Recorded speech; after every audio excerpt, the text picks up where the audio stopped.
Welcome everyone, Dr. Thor here. Get ready for Gnosis. Well, let's talk about death by doctor.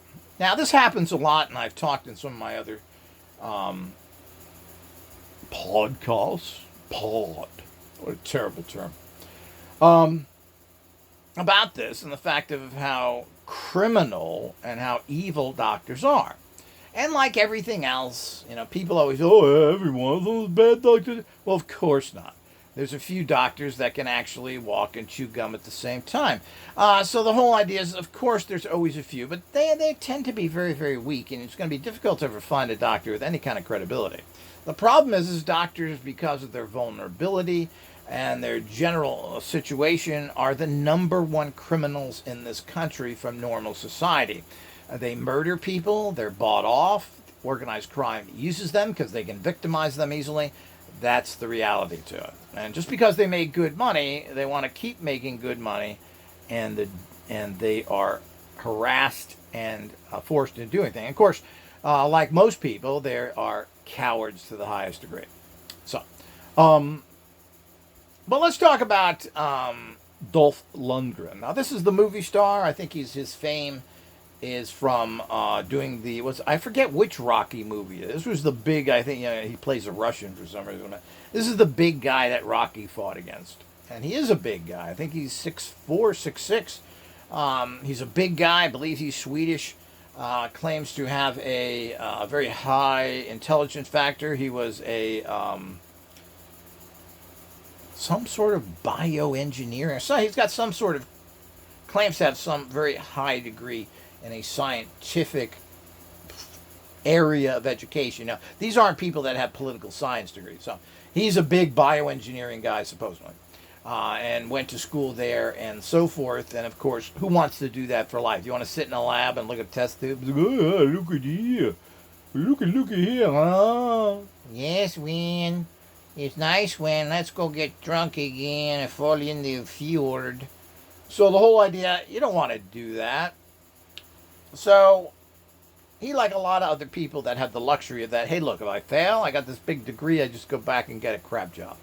So, and being a big, giant, good-looking guy, hanging around L.A. guy, I think he got hooked up with Grace Slick, or I don't know if he did some bodyguard shit. I'm not going into his history of that. But the point is that he got into Hollywood. He lives in Spain, which ought to tell you something as well. That enjoys the better life, and you may not get that in Swedenland. Give me a meatball. So the whole idea is that so he had this, he connected, he got a few jobs because he's one of these. Of course, I wouldn't say he's a terrible actor, but he's a big presence, and people that are big are just hired because of that.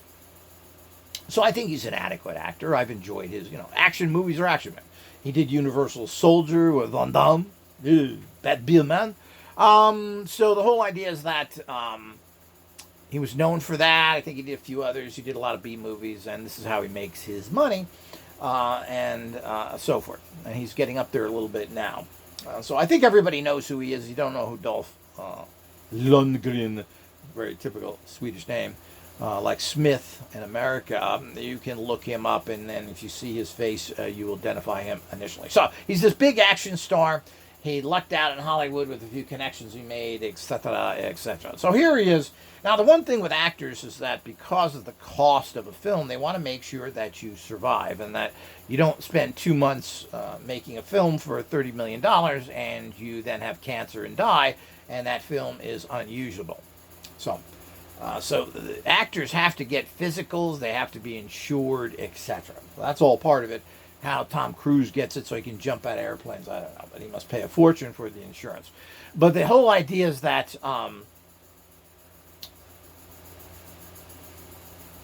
actors are taken care of very well, and they go through all these tests. Probably one reason why a lot of actors tend to live longer, even though, of course, we have other ones that die, so it's hard to say, but young.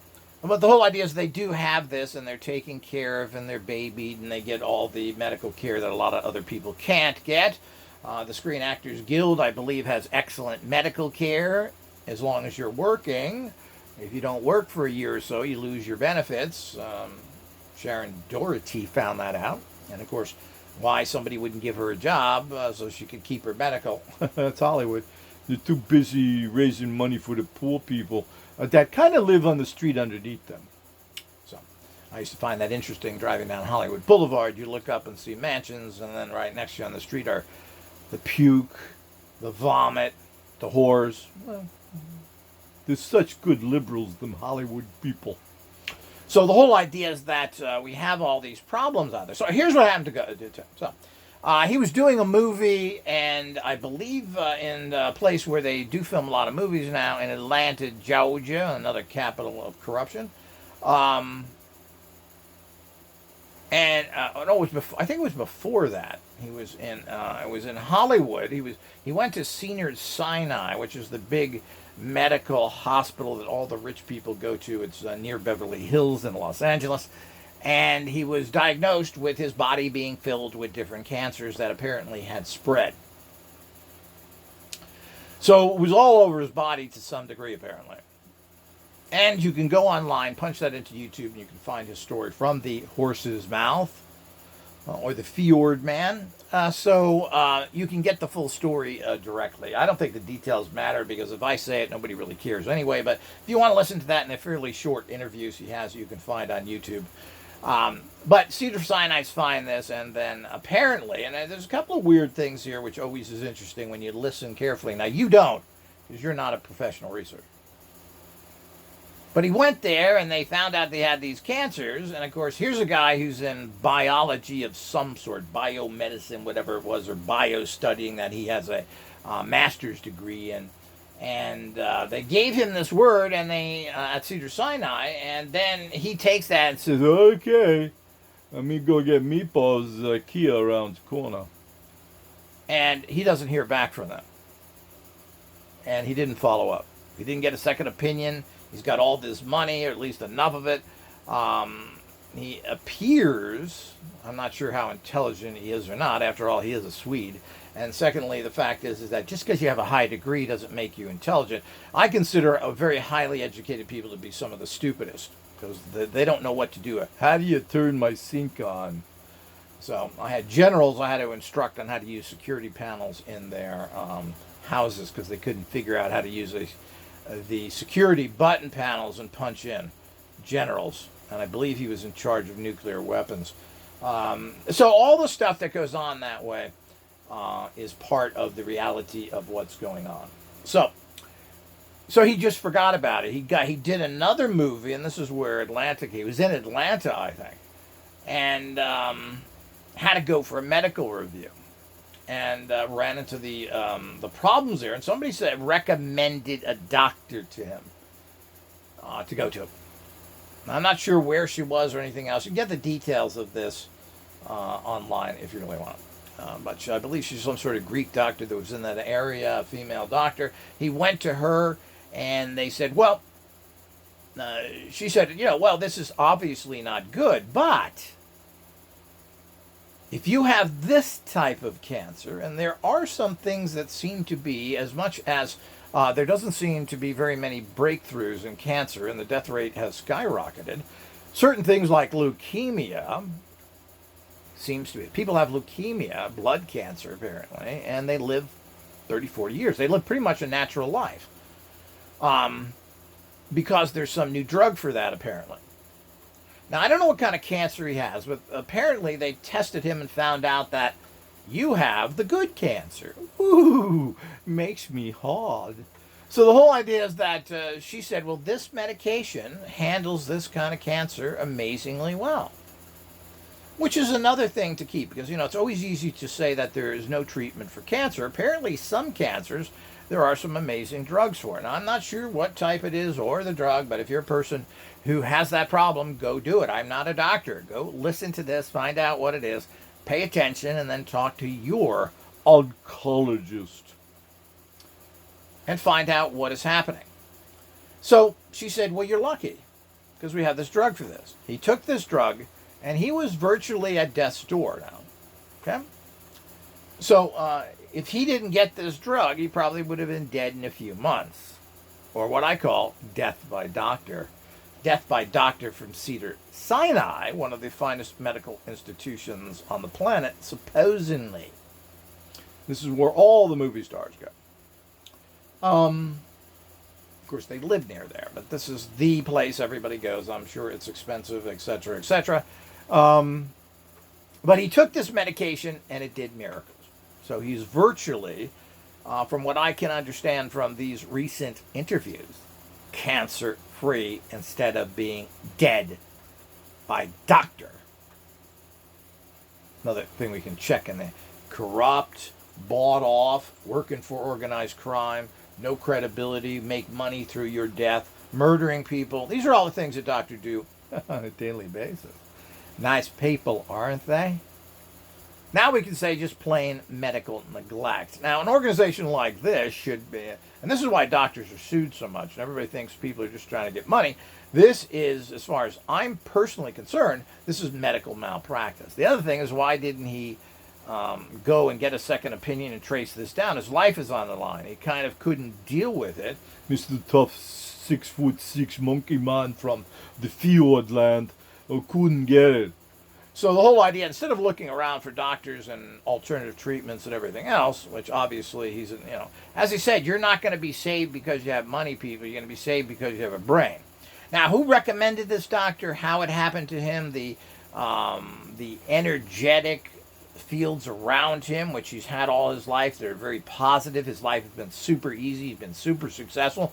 These informational energetic fields that make people successful or failures directed him to not to have only success in getting movies and other things, but success in finding a doctor that saved his life. That's why I tell people about these things as well. Produce these energies around you, and you will get the breaks, and it's not just money. You'll get the breaks in saving your life, and that's why it's so important to use the new, of course, Soul Force energy machines, technologies, and all these technologies that I offer, all are based in producing informational energy fields around you to bring what you need. And basically, you always want to keep success energies around you, because it's not just money. It's breaks. It's opportunities. It's some reason you're talking to somebody and they say, go talk to this doctor. Well, it had a minor effect, though. Saved his life. And, of course, he's married, he's got children, so everybody's affected by the fact that he would be dead right now. So, all that because he had these fields around him naturally. And that's what successful people have. Most people don't have this, so they have to reproduce them.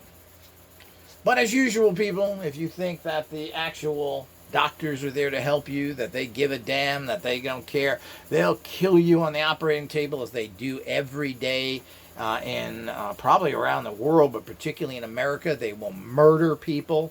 They will give you poisons. They have no credibility whatsoever. They're rotten, disgusting people that should be avoided at all, no matter what it takes. Like everything, there are some good doctors, and you have to use them sparingly for the good doctors and what they're good for. If you take every medication that a doctor gives you, well, that's kind of silly. So you can't trust them. They don't care. They're just going to, they take 2 minutes with you, have no idea what's going on. They're not thinking about it. Oh, you got this problem from the blood thing. Well, that calls for this drug. That's all you're getting. They're not caring. They're not checking anything. So the whole idea is, but there is a validity to that. Regular pharmaceutical drugs have their purpose and work well and have saved billions of lives. On the other hand, when you have an industry that's based on the treatment of the symptoms of anything, that's what the definition of a pharmaceutical is, for the treatment of the symptoms of a disease, you've really got a serious problem, because they're stating what they're doing. They're not seeking cures, they're taking care of the symptoms. So we do have to understand the bigger picture of all that, and everyone has to. But here's a fascinating case from an intelligent, wealthy person who was thrown to the wolves to fend for itself because the rich, famous doctors of Cedar Sinai in Los Angeles, California, didn't give a rat's butt per Dolph. That's his statement of all that. And certainly, I don't know why he would possibly say any differently, but certainly both of them didn't handle this situation right. He should have been contacting his doctors saying, well, what's our next step? And they should have made sure they followed through with him. After all, he's dying relatively soon. Why didn't they sit down and talk with him, refer him, and why wasn't he in some sort of other treatment? Apparently, he didn't even rate chemotherapy, otherwise known as mustard gas poisons that they put in your system, for cancer. So all of that, there's one screw up after another here, but this is death by doctor. If someone is intimidated, scared because they've given a death sentence as a doctor, you should follow up with that person, particularly a 6'6" monkey from Hollywood. You think you would take a little more time, but they don't care. They're super rich doctors and have lots of other monkey celebrities they work on from Cedars-Sinai. So the whole idea is that we have to keep that in great understanding of what's going on. So, secondly, he is educated enough and has the money that he should have been seeking out help anywhere to pay for it, etc. But there's an illusion that this is easy to do, etc., and that the fact that he was living in Europe, that there is some sort of easy ways of doing that. Europe is a vasculous area of nothingness. While there are special clinics you pay a lot of money for in certain places, but good luck finding them and good luck getting any information there. But you think he could have put a team of people to help him to do it. But from what I've seen for him and his family and his daughter, Gomer Pyle is probably a little bit more intelligent. And the fact that he has a high degrees just really confirms the fact that he's kind of an ignorant bozo. But the bottom line is that he was lucky enough to have the energies around him and directed to a person that saved his life, basically by just taking some pills. Talk about luck. Talk about success energies around you. This is the kind of thing I'm trying to reproduce. Maybe I'll start working on his energy field and see if I can find any kind of special magic in it. Until next time.